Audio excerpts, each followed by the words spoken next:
designing multi-ingredient neuroprotective formulations for glaucoma.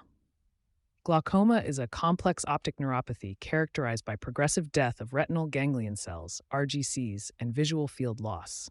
Its pathogenesis involves not only elevated intraocular pressure, IOP, but also oxidative stress, mitochondrial dysfunction, neuroinflammation, and vascular dysregulation. This multifactorial biology provides a rationale for multi-target therapies, combining antioxidants to quench free radicals, mitochondrial supports to bolster cellular energy, and vascular modulators to improve optic nerve blood flow could theoretically address several disease pathways simultaneously. In theory, such combinations may yield synergy, complementary effects rather than mere redundancy. Indeed, preclinical models suggest synergy when diverse neuroprotective agents are paired. For example, fixed-dose combos of citicoline with CoQ10, a mitochondrial antioxidant, or nicotinamide with pyruvate showed additive benefits for RGC function and vision in small trials. One review notes that combination of various antioxidants can have a synergistic effect that ameliorates damage at the ganglion cell level in glaucoma patients. Similarly, a recent analysis concludes that a multi-target approach may slow progression more effectively than monotherapies, although large randomized trials are still needed to determine optimal formulations. However, combining many compounds also has pitfalls. Overlapping mechanisms can lead to diminishing returns. The so-called antioxidant paradox highlights that endogenous defenses are tightly regulated. Simply flooding the system with large antioxidant doses often has little additional effect because the body's total antioxidant capacity cannot be easily boosted by supplements. In practice, multiple vitamins or antioxidants might saturate common pathways, yielding no extra benefit. Moreover, interactions among combined ingredients can be unpredictable. As one review points out, this strategy has pros and cons. On the one hand, multiple antioxidants may act against multiple targets, but it is difficult to find out the exact effect of each antioxidant when combined. Unintended positive or negative interactions are possible. For example, while adding piperine, a natural bioenhancer, can boost curcumin absorption by 20-fold, it also prolongs curcumin exposure and risks toxicity. Thus, a mixture may not simply add benefits. Some components might crowd out or interfere with others. Evidence, synergy versus redundancy. Clinically, the evidence for combination nutraceuticals in glaucoma is still emerging. Meta-analyses of single-class antioxidants, e.g. vitamin C, E, CoQ10, lutein, suggest modest benefits. Pooled data from randomized trials showed that antioxidant supplements significantly lowered IOP, slowed visual field decline, and improved ocular blood flow compared to placebo. This supports at least an independent effect of antioxidants. However, the variability among studies is large, and no specific supplement regimen has clearly stood out as superior. The class effect is modest. The positive meta-analysis stands in contrast to some individual trials. For example, a 2-year open-label trial of an antioxidant mix, ICAPS formula, found no significant differences in visual field or retinal nerve fiber thickness compared to controls, likely due to study design limitations. In general, many clinical trials of glaucoma supplements are small, short, or open-label, and often underpowered. By contrast, some carefully designed trials of fixed combination supplements hint at synergistic effects. For instance, an Italian study gave patients a daily combination tablet containing forskolin, homotaurine, folic acid, magnesium, and B vitamins for 12 months. The treatment group showed a significant improvement in PERG, pattern electroretinography, measures of RGC function, along with reduced IOP, largely attributed to forskolin. This suggests a functional benefit beyond simple pressure lowering. Likewise, in small trials with citicoline plus CoQ10 and sometimes added vitamins, patients had better PERG and visual sensitivity than with either alone. Such pilot studies illustrate the synergy potential of addressing multiple pathways at once. On the other hand, redundancy is a concern. If 2 antioxidants act via the same mechanism, for example, scavenging similar free radicals, their effects could simply add up to a ceiling.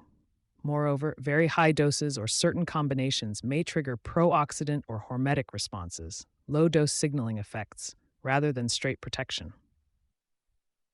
In one review of antioxidant supplements for glaucoma, the authors note that although lab models are promising, Human trials have not shown clearly any effective antioxidant formulation for glaucoma outcomes.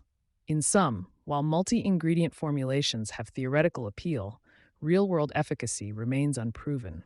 Well-designed trials are essential to confirm synergy and rule out wasted overlap. Designing rigorous RCTs with meaningful endpoints. Given the complexity, randomized controlled trials, RCTs, must be carefully designed. Glaucoma progresses slowly, so endpoints should be clinically relevant and sensitive. The gold standard outcome is visual field, VF progression, change in mean deviation, MD, on automated perimetry. Regulatory agencies accept event-based endpoints, e.g. new scotoma points, but recent work highlights trend-based metrics. Analyzing the rate of MD decline allows smaller, shorter trials. For example, using MD slope as the primary endpoint could substantially reduce required sample size compared to waiting for event-driven progression. Therefore, a neuroprotection trial of a supplement should predefine VF progression, MD slope, and event criteria as co-primary endpoints. Beyond perimetry, modern imaging and physiology can provide objective measures. Optical coherence tomography angiography, OCTA, non-invasively maps optic nerve head and macular microvasculature. Reduced vessel density on OSTA correlates with glaucoma progression. Tracking osseous perfusion longitudinally could reveal vascular effects of therapy. Pattern ERG-PERG, a non-invasive electrophysiologic test, directly measures RGC function and may detect treatment effects earlier than RNFL thinning. Notably, in positive combo trials, PERG amplitudes improved without IOP change. Thus, an ideal trial would include OCTA vessel density, RNFL, retinal nerve fiber layer, thickness on OCT, and PERG as secondary or exploratory endpoints. Showing a slowing of RNFL thinning, improved blood flow, or preserved PERG amplitude in the supplement arm would bolster claims of neuroprotection. Key design elements should mirror drug trials. Patients would continue standard IOP-lowering glaucoma care, e.g. drops or laser, since withholding treatment is unethical.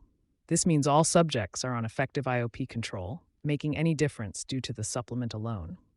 In fact, one analysis notes that because all patients receive standard IOP treatment, the incremental benefit to detect is small, requiring larger samples and longer follow-up. To mitigate this, trials should enrich enrollment with patients who have demonstrated progression despite treatment, e.g. worsened VF despite low IOP, so an effect can be observed over 18 to 24 months. Randomization, double blinding, and placebo control are essential. Given the risk of bias, trials must mask the supplement versus identical placebo capsules and involve a masked reading center for VF and imaging data. Clinical outcome assessors should be blinded to treatment assignment to avoid placebo effects on subjective testing. Visual fields, PERG and OCTA, are relatively objective when performed and read centrally. Statistical analysis plans should follow consort with intention to treat analysis.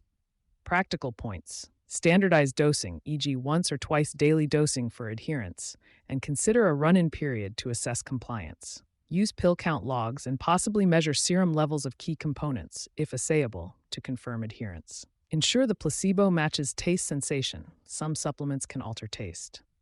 Finally, because glaucoma is lifelong, a 2-year duration is ideal to capture meaningful progression in many patients. Pharmacokinetics and interactions. Combining ingredients raises pharmacokinetic PK issues. Different compounds have different absorption, metabolism, and elimination pathways. Competition for absorption is one concern. Many vitamins share intestinal transporters. For example, high-dose vitamin C can interfere with vitamin B12 absorption. Conversely, some supplements are deliberately paired to enhance PK, e.g. piperine, black pepper extract, is often added to multivitamin formulas to inhibit drug-metabolizing enzymes CYP450 and P-glycoprotein, thereby boosting bioavailability. One review notes that adding just 20 milligrams of piperine to a curcumin supplement increased blood levels of curcumin 20-fold, and co-administering piperine with resveratrol raised resveratrol's plasma concentration by over 1,500%. These dramatic enhancements illustrate how one ingredient can profoundly affect another's kinetics, potentially beneficial, but also raising safety questions. Other PK issues. Many antioxidants like curcumin or CoQ10 have inherently low bioavailability and may require lipid carriers or nanoparticle formulations to be effective. If mixed with other oily components, solubility and absorption can change. For example, some CoQ10 supplements use micelles or emulsions. In a multi-ingredient capsule, formulation must ensure each component is bioavailable. Additionally, several supplements inhibit CYP enzymes, e.g. high-dose resveratrol inhibits CYP3A4, which could alter metabolism of patients' prescription drugs. Detailed PK studies may be warranted for a new multi-ingredient blend, measuring blood levels of key constituents and possible metabolites in a pilot phase can reveal unexpected interactions. In summary, the trial should include PK analysis of selected ingredients in a subset to ensure that combining them does not lead to subtherapeutic levels or toxicity from accumulation. Adherence and placebo considerations. Adherence to a supplement regimen is a real-world challenge. Patients with glaucoma are often elderly and already on multiple ocular medications. Adding a multi-pill supplement increases pill burden, which is known to decrease adherence. In elderly populations, polypharmacy, 5 or more daily pills, is common and strongly associated with medication misuse and noncompliance. Similarly, asking patients to take several capsules daily for years could lead to missed doses. Strategies to improve adherence include using fixed-dose combination pills, if possible, simplifying to once-daily dosing, and providing adherence counseling. Trials should monitor compliance objectively, pill counts or digital reminders, and report adherence rates. Lower than expected adherence would dilute any treatment effect, so measures like run-in adherence screening or intention to treat analysis are important. The placebo effect can also complicate trials of supplements. Participants might believe strongly in natural therapies, potentially influencing self-reported outcomes, though less so objective measures. To address this, ensure blinding is credible. The placebo should look and taste like the active supplement. Investigators and subjects must be masked to reduce bias. Using objective endpoints, VF/OSTA/PER helps grade true efficacy beyond subjective improvement. In a chronic disease like glaucoma, monitoring for any symptomatic improvement or even changes in intraocular pressure, often stable due to medications, will likely be unaffected by expectations. Nevertheless, high-quality RCTs will include a placebo arm exactly to account for any nonspecific effects. Regulatory and post-market surveillance. In most countries, multi-ingredient eye supplements fall under dietary supplement regulations. For example, under the U.S. Dietary Supplement Health and Education Act, AEA, supplements do not require FDA pre-approval for safety or efficacy. Manufacturers are responsible for ensuring ingredients are generally recognized as safe, GRAS, and must follow good manufacturing practices. However, they cannot legally market the product as a disease treatment or prevention, e.g. cures glaucoma, only as supporting or structure function claims, e.g. supports optic nerve health. Regulatory action typically occurs only post-market. As one analysis notes, the FDA's role for supplements is limited to minimalistic efforts and post-marketing monitoring.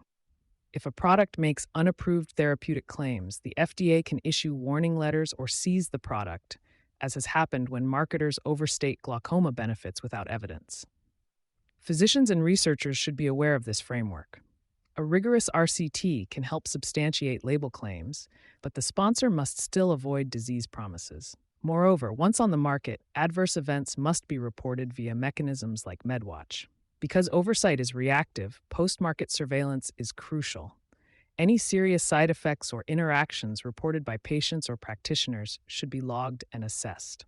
For example, high-dose niacin, a NAD precursor, can cause liver toxicity, and metabolites like trimethylamine N-oxide from choline have been linked to vascular risk, theoretical concerns that warrant monitoring if such compounds are used chronically.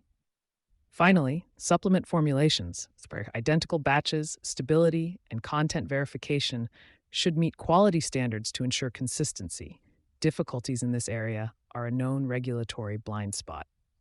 Conclusion: targeting glaucoma with a multi-ingredient neuroprotective supplement is an appealing concept, given the disease's multifactorial nature. A well-designed combination of antioxidants, mitochondrial enhancers, and vascular agents could, in principle, address oxidative damage, energy failure, and blood flow deficits together. Early evidence from animal models and small human studies hints at possible synergistic benefits. However, pitfalls abound. Overlapping mechanisms can lead to redundancy or unintended interactions. To move beyond theory, rigorous clinical trials are needed.